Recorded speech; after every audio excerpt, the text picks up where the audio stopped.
Hello everybody and welcome to another episode of This Week in Philadelphia Sports, where we go over everything that's happened this week in Philadelphia sports.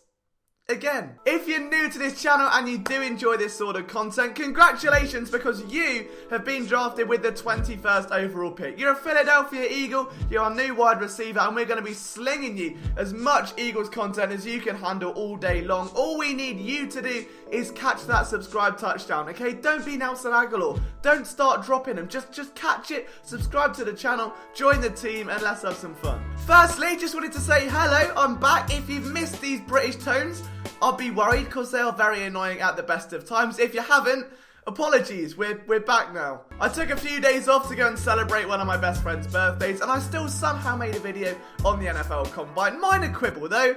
Said Denzel Mims weighed 2,017 pounds. I was under pressure, I'm sorry.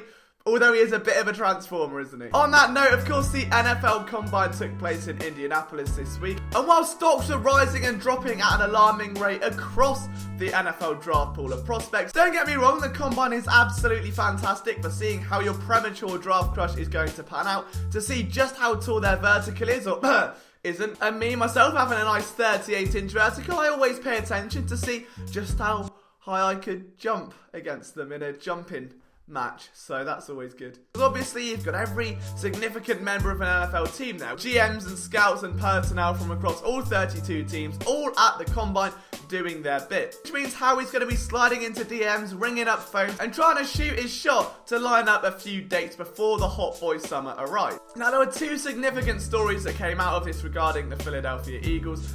First of all, we've got a bit of miscommunication again. I mean, the last time Howie Roseman and Doug Peterson both met the media, Dougie P goes up and says, listen, boys, Mike Grove, Carson Walsh, going nowhere, alright? They're staying. 2 days later, they're fired, okay? Howie Roseman comes out and says, I get attached too easily, I'd have a problem letting go, I basically still love my ex-girlfriend, and I need to stop that from happening. Doug Peterson comes out to the NFL Combine and says, I would bloody love Jason Peters back. JP, more like J, you and me on a date. I would love Jason Peters back here.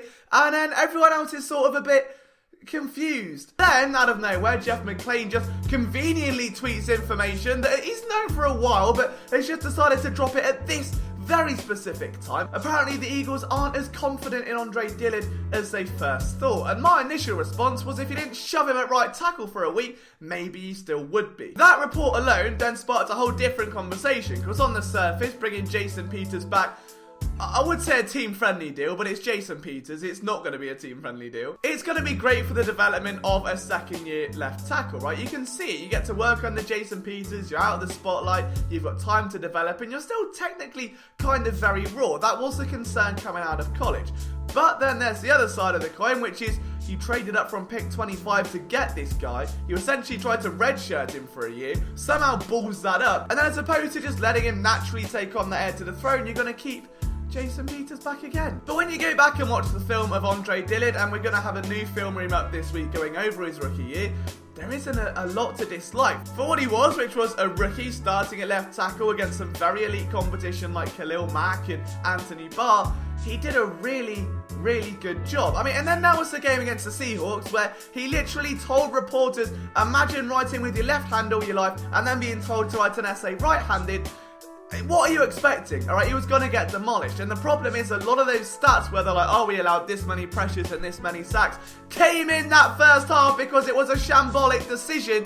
And then Jason Peters comes out and goes, yeah, I'll play it next week, boys. Don't worry about it. I'll do it. We'll try to white knight it, which, again, we're not here to complain. Look, the point is, alright, Andre Dillard's going nowhere. But the worrying thing here, if the team are even remotely concerned, it's bad news. Because outside of Miles Sanders, JJ Arcega-Whiteside's got a myth of his own. That will mean Dillard's in the same boat. Sharif Miller hasn't seen the field, and Clayton Dawson, outside of the song we made about him, has achieved not a lot in the NFL. I don't buy into the rumours. I can't see Dillard going out, and in an ideal universe, I don't think Peters comes back unless it is as a player mentor sort of role, unless it is on a very cheap deal, which is unlikely if you look at the history of Jason Peters' deals, especially with the Eagles. He knows he's playing at a very good level, and I can't see him taking a significant cut just to stay with it. I don't know, we'll see, but I'm not buying into this Eagles aren't confident in Dillard. He left a lot of really good tape out there. The only real bad tape that he had was in the game where the Eagles threw him to the Wolves.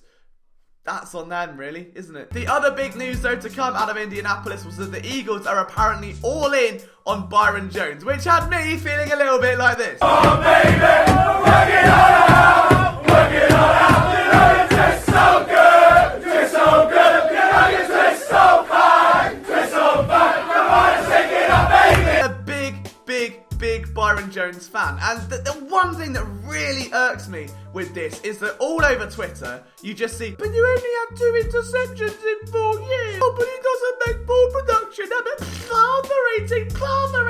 botherating. Like, shut up, all right?